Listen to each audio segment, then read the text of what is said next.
Ito po, meron tayong nakolekta ulit na napakaraming 25 barya, oh. Biro mo to.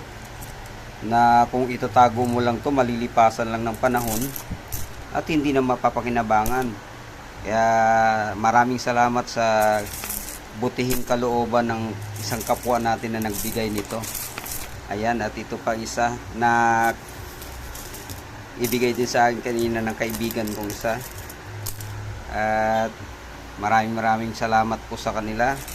At sana po kung meron din po kayong ganito na hindi nyo naman napapakinabangan na itatabi lang, ay ibigay nyo na o i-donate nyo na sa akin dito para maipon po natin to, mahit natin ang target natin na makalikom ng mga 1 milyon nito para maibalik natin sa kalakalan, mapakinabangan ng mga malalaking establishmento.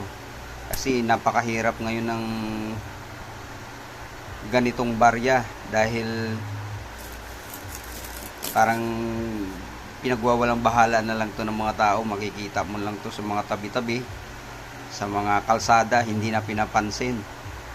Kaya nagkaroon tayo ng adhikain na ipunin to, maibalik sa kalakalan at makatulong tayo sa gobyerno.